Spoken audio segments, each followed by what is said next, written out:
আজকে আমরা গেছিলাম খুলনা পলিটেকনিক ইনস্টিটিউটের একটি পরিত্যক্ত ছাত্রীবাসে, কিন্তু যখনই আমরা ভিতরে ঢুকি,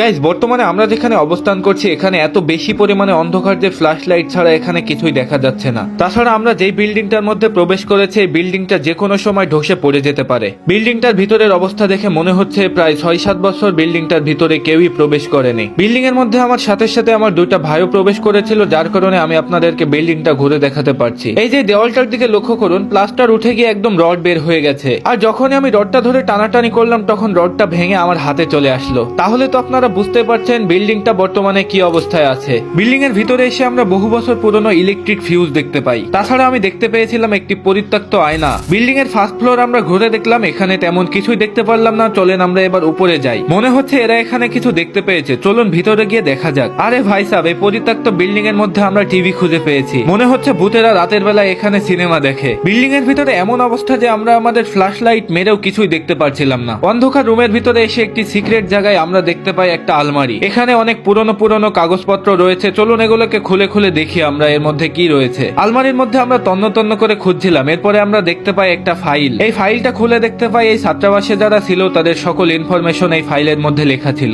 এরপরে আমরা খুঁজতে খুঁজতে দেখতে পাই বিভিন্ন ছাত্রীদের ছবি। এই ছবিগুলোর অবস্থা দেখে আপনারা নিশ্চয়ই বুঝতেই পারছেন এই ছাত্রীবাসটা কত বছর ধরে বন্ধ পড়ে রয়েছে। ছবিগুলো এভাবে পড়ে থাকার কারণে ছবির পুরো কালার নষ্ট হয়ে গেছে। এগুলো দেখা শেষ করে আমরা যাচ্ছিলাম সেকেন্ড ফ্লোরে। যেহেতু এত পুরনো একটা বিল্ডিং, যার কারণে আমাদের সেকেন্ড ফ্লোরে যেতে অনেক ভয় লাগছিল। এরপরেও আমরা যেহেতু 3 জন ছিলাম সেহেতু আমরা ভয় না পেয়ে উপরে চলে যাই। সেকেন্ড ফ্লোরে এসে আমরা দেখতে পাই এখানে একটা স্টোর রুম ছিল। এই স্টোর রুমের ভিতরে বিভিন্ন পুরনো জিনিসপত্র রাখা ছিল। ঘুরে দেখতে দেখতে আমরা ফ্লোরের উপরে একটা ম্যাপ দেখতে পাই। এত বছর পড়ে থাকার কারণে ম্যাপটার কি অবস্থা হয়েছে দেখুন। ভিতরে আমরা আরো দেখতে পাই ইলেকট্রিক বোর্ড। এই বোর্ডের অবস্থাও একদমই খারাপ ছিল। সেকেন্ড ফ্লোর দেখার আগে আমরা চলে যাচ্ছিলাম থার্ড ফ্লোরে, কারণ থার্ড ফ্লোরটা দেখে মনে হচ্ছিল থার্ড ফ্লোরে আমরা অন্যরকম কিছু দেখতে পারবো। এরকম একটি পরিত্যক্ত বিল্ডিং এর 3 তলায় যেতে আমাদের যে কতখানি ভয় লাগছিল সেটা শুধুমাত্র আমরাই জানি। 3 তলায় ওঠার পরে আমরা দেখতে পাই কিছু পরিত্যক্ত বেড। এই বেডগুলোর অবস্থা এতটাই খারাপ ছিল যেটা বলে বোঝানোর মতো না। তাছাড়া রুমের মধ্যে অতিরিক্ত অন্ধকার, যেটা আমরা আগেই বলেছি। এরপরে আমরা সামনে যাওয়ার সময় দেখতে পাই 3 তলা বিল্ডিং এর উপরে শিকড়, মানে গাছের শিকড়ে পুরো বিল্ডিংটাকে ঘিরে রেখেছে।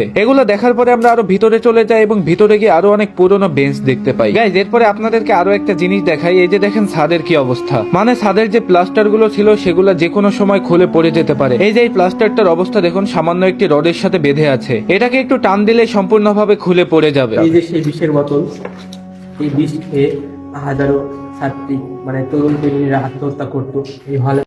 গাইজ এই বিল্ডিং এর মধ্যে আরো অনেক আমরা হিডেন জিনিস দেখতে পাই, যেগুলো আসলে আমরা ভিডিওতে শো করতে পারছি না। বুঝতেই তো পারছেন যেহেতু এটা একটি মেয়েদের